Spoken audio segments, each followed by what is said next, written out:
Жеті жарғы. Жеті жарғы көшпелі қазақтардың ел билеу заңы, қанға қан алу, яғни біреудің кісісі өлтірілсе, оған ердің құнын төлеу, ер адамға 1000 қой, әйелге 500 қой. Ұрлық, қарақшылық, зорлық, зомбылыққа өлім жазасы кесіледі. Жазаны ердің құнын төлеу арқылы жеңілдетуге болады. Денеге зақым келтірілсе, соған сәйкес құн төленеді. Бас бармақ 100 қой, шынашақ 20 қой. Төре мен қожаның құны қарашадан 7 есе артық төленеді. Егер әйелі ерін өлтірсе, өлім жазасына кесіледі. Егер ағайындары кешірім жасаса, құн төлеумен ғана құтылады.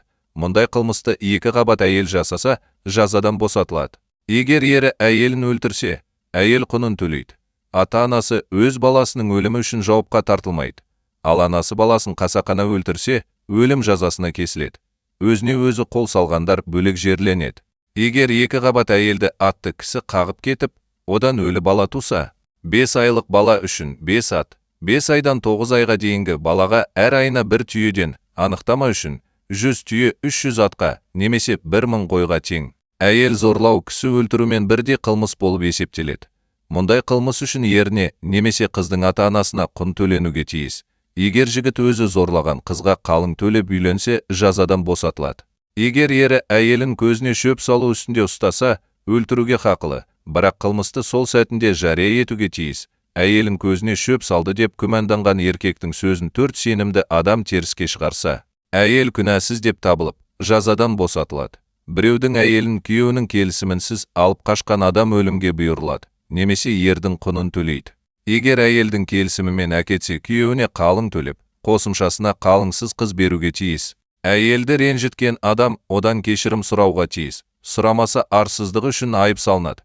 Қан араластыру, 7 ата ішінде өлімге немесе ағайындар белгілеген жазаға бұйырылады. Құдайға тіл тигізген 7 адам куәлік берсе, таспен атып өлтіріледі.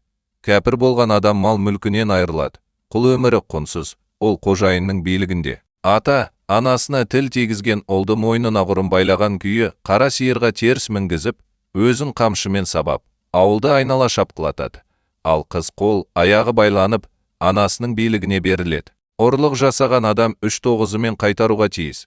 Ерінің ұрлығын біле тұра хабарламаған әйел мен баласы жазаға тартылмайды. Өйткені үлкеннің үстінен шағым айту әбестік саналады. Өсиет ағайындар мен молданың қатысуы арқылы жасалады. Барымтадан қайтқан мал төлімен қайтарылуға тиіс. Дауды шешу билер мен ақсақалдарға жүктеледі.